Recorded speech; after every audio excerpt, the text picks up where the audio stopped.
In this video, let's work with domains of different functions.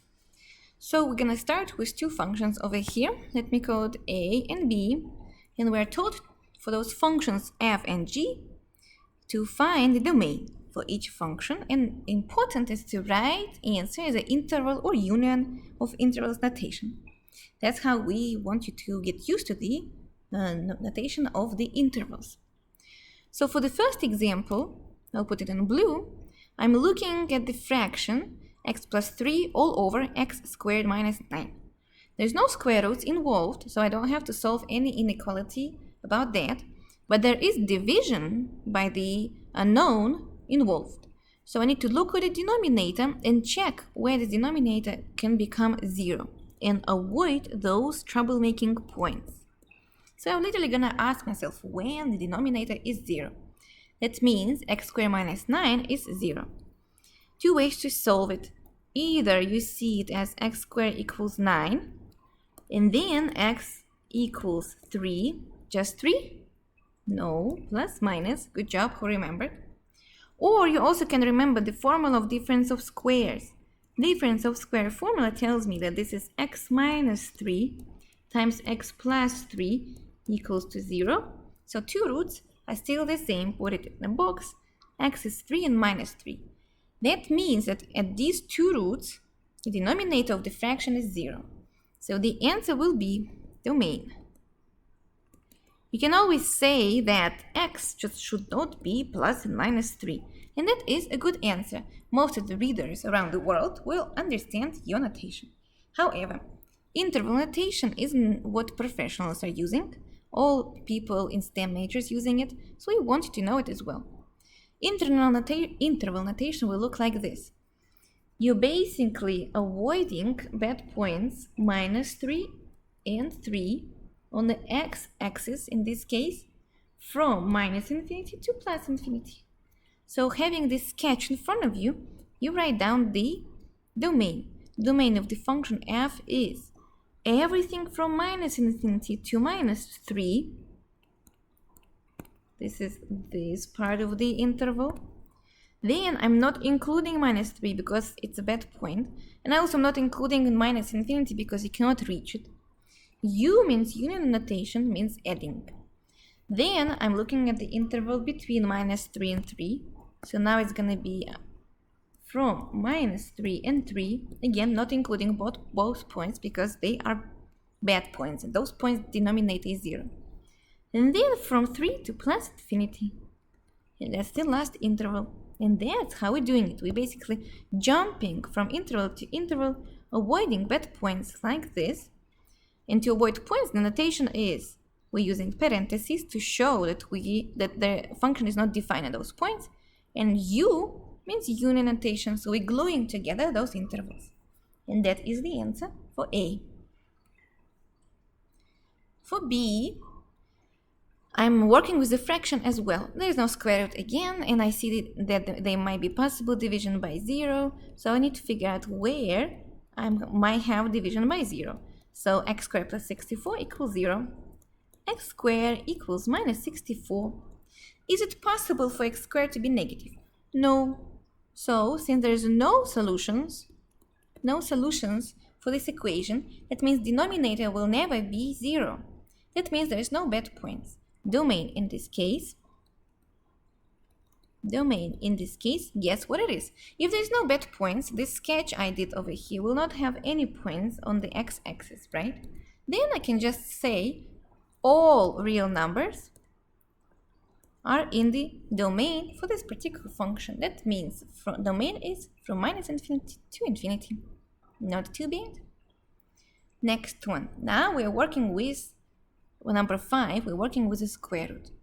The idea of the square root function, the quadratic function, is you need to figure out where whatever is inside of the square root function is positive or 0. 0 is fine because the square root of 0 is still 0, so that's not too bad. But you should not have square root of minus 5 or something like that. That means you need to check where is minus x plus 2 and negative, and avoid those 2 points. Or the other way around, if you want to know where all the good points are, You want to make sure that everything inside is greater or equal to 0. So that's the idea. Well, to solve that, I will just going to add x to both sides of the equation. Then I will have 2 greater or equal than x. How to rewrite this idea that 2 is greater than equal than x? It means x is less or equal to, make sense? And that is my domain. How to write down this same notation using intervals and unions? Well, I will make a sketch for you so that you understand what is going on. Here's my x-axis. And then here's my 2. And I can actually fill in the points because of this equal sign over here. So 2 is not a dangerous point. At 2, I will have negative 2 plus 2, square root of negative 2 plus 2. That's the square root of 0. That is 0, which is fine, no problem about that.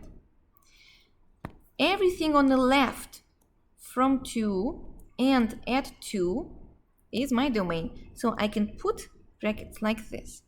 Domain will be from minus infinity to 2. Is 2 dangerous point? No, so I'm including it using notation of brackets. That is the answer. Put it in the box. Now we're gonna have to move to the next example. In the next example, we're working with both fractions and inequality. So let's do that. In this case, I'll call B. So that was A for H and B for F. In this case, we are going to check both denominator and the numerator. For the denominator, the bottom of the fraction, 3x minus 10 should not be 0. So I want to check where it is 0. That means I want to check where 3x equals 10 or x equals 10 over 3. So that is the bad point over here. And just think how it's glitching a little bit. 10 over 3. So I need to avoid this bad point. That means I will have minus infinity to 10 over 3 to plus infinity. But I also need to check where the inside of the square root is positive or 0. So the second part, I want to check where x plus 8 is greater or equal than 0. That gives me x greater or equal than negative 8. Both two things should be involved in my domain. So I will make a sketch for you. Here it is. Here's my x-axis. And I will have negative 8. That's over here and it's closed. I can even put brackets. Minus 8. Everything on the right is okay because it says greater or equal than 8. So I'll put brackets. But 10/3 is not okay. 10/3, that's 3.333 or something like that. So it's going to be somewhere over here. And it's going to be open point. It's a bad point. At this point, I'll have division by 0. That means everything in yellow over here is my domain, but I just need to avoid 10 over 3. The answer will look like this. Domain. Not from minus infinity anymore. I'm actually working from minus 8. As you can see, everything should be greater or equal than minus 8 in order for the square root to be non-negative. Everything inside of the square root to be non-negative. From minus 8, including minus 8, to 10/3, not including 10/3 because that gives me division by 0. And then from 10/3 to plus infinity, any huge numbers are still in a domain for this function. Put it in the box. So this was combination basically for two different ideas. Division by 0 in the denominator. That's the first thing we checked. And then inside of the square root, everything inside of the square root should be non-negative, which means positive or 0. Learn how to solve inequalities. That's quite important. In this case, I moved 8 to the right-hand side, so I subtracted 8. That's why x becomes greater or equal than negative 8. Learn how to sketch it on the x-axis to show what my domain looks like graphically. That's what is happening over here. And basically that's all. Let me keep writing and we're almost done. Domain graphically and domain using the interval notation and union. Thank you for watching and practice more. See you next time.